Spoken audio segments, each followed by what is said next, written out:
Hi, I'm Geraldine Johnson. I'm one of the associate professors in the History of Art department. I'm also a tutor at Christ Church in History of Art. If you've seen the other admissions-related videos, you'll know that I've run History of Art admissions on a number of occasions. I helped to found the degree in History of Art, and I've also been tutor for admissions for all admissions at Christ Church. So quite a lot of admissions and quite a lot about admissions in History of Art. The first two videos introduced you to the admissions process for History of Art, which is centralized in the sense that we bring all the colleges together in making our decisions. We also talked about in another set of videos about the evidence we look at, the different things on your UCAS form and the pieces of written work that require everyone. We then talked a little bit about the fact that we then have interviews for a bit more than a third of students who apply are invited to interview, or if we end up doing it virtually, it will be invitations not to Oxford in person, but obviously online. We'll see how that goes as we get closer to the interview dates.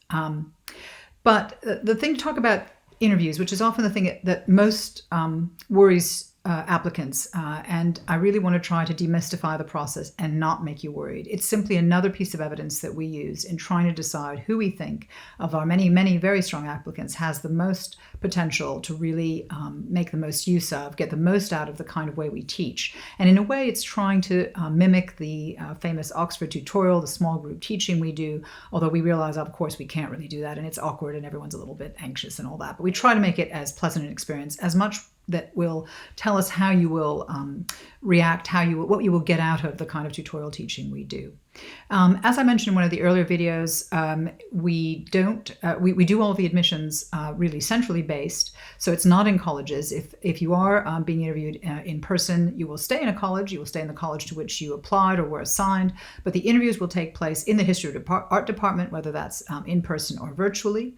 And you will have one of the people interviewing you will be from the college to which you applied or you were assigned, but the other ones will be, by definition, tutors from other colleges. And you have two interviews. They are both pre-scheduled. They are both about 20 minutes long, each one. And they will involve pairs of interviewers from different colleges. So you will automatically be seen by 2, 3, possibly even 4 different college tutors. And then we all get together in a room, virtually or otherwise, and offer the best 18 to 20 students, the students that we feel have the most potential to get the most out of the course. We offer those students places, and in a sense only in a secondary pass worry about which college they're going to be assigned to. And about a quarter of students do end up across the university at other colleges than the ones to which they applied. The key point, though, is one of the interviewers will be from the college to which you applied or you were assigned. The other interviewers will not, so that you're seen by a range of different colleges all at once. So I said there are two different kinds of interviews that you have.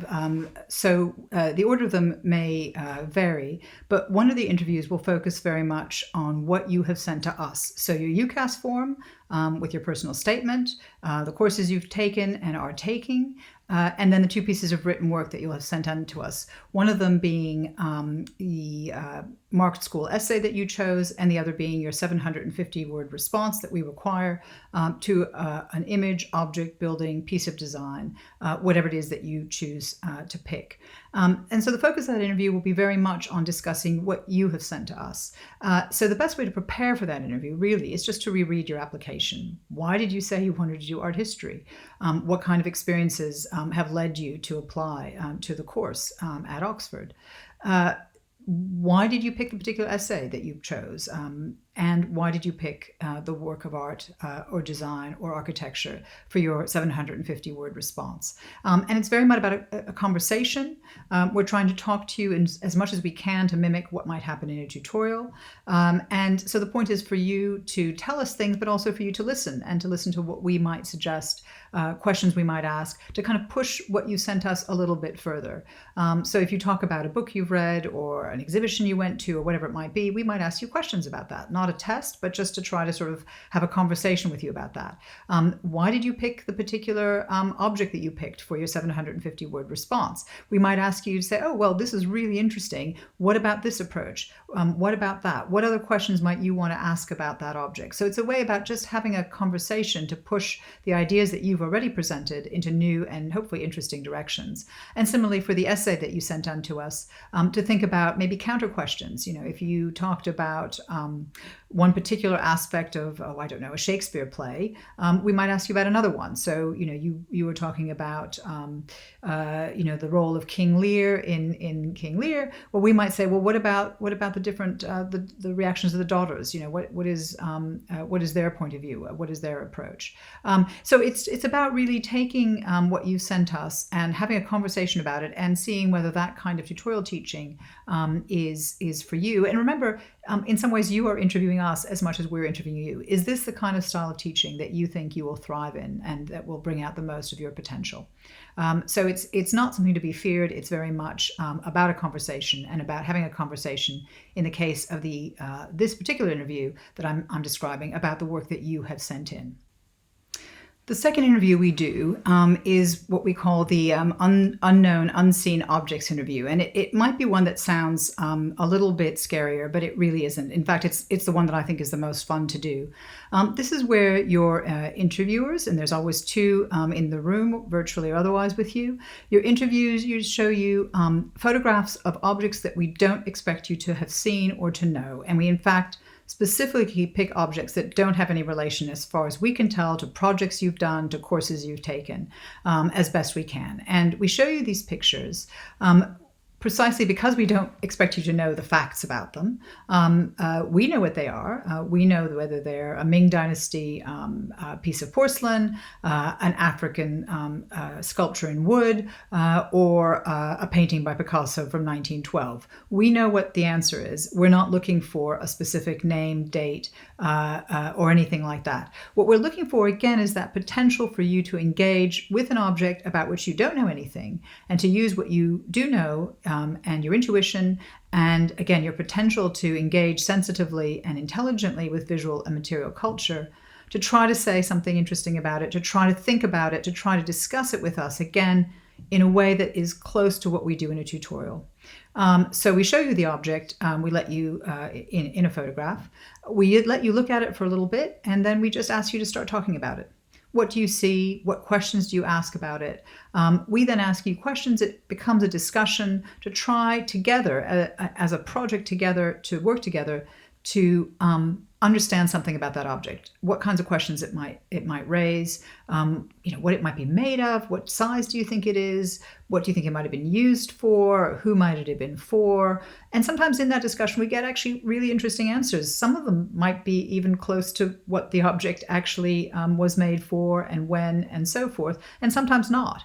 I've had fantastic discussions where the student is, wrong in the sense that they're off by a couple of 100 years on what the object is. Sometimes they haven't even got the right continent on which it was made, but the discussion was fascinating. And the student was willing to tell us, show us what they could get from just looking closely and also listening. I think it's really important to remember that we're not quizzing on you. We don't expect you to have an answer. The answer isn't Picasso 1912 or, Beijing 507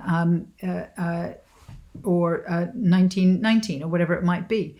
The answer is not an answer, but it's a process. It's about a discussion. Were you able to show us that you were able to listen to the questions we asked, the follow-up questions, the discussion we had, and really be able to thrive and profit from that kind of teaching, which is about a back and forth discussion. And that really is what we're looking for in that second object-based interview, which could come first. The order of them is really pretty much at random.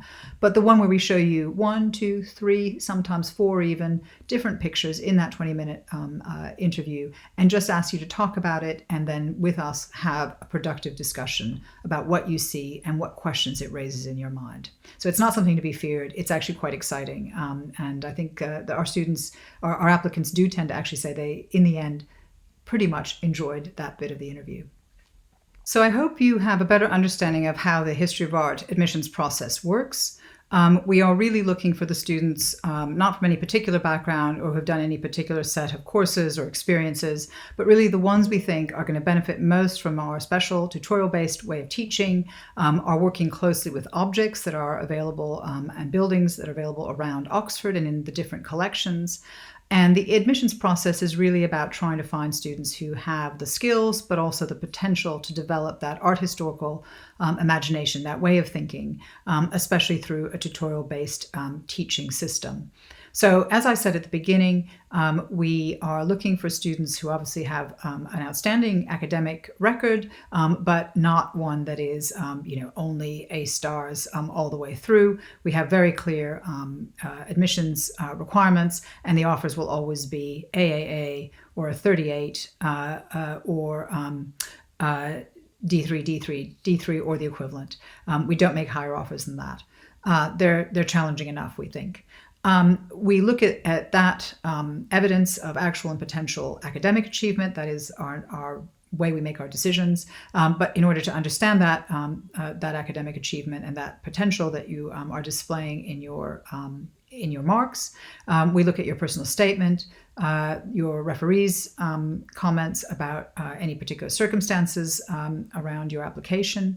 We look at your written essay that you send in, marked schoolwork. We look at your 750-word response to an image, object, or building. And then if we invite you to interview, we also look at how you engage with a kind of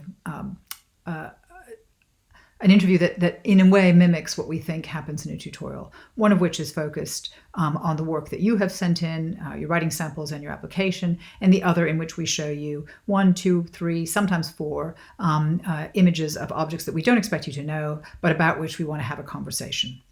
I hope this has been helpful. If you have particular circumstances or concerns, please write in the first instance to the college to which you are applying or thinking of applying. They will then try to answer the questions, or if necessary, they will pass it on back to the History of Art department, which, as I said, runs a very centralized admissions process.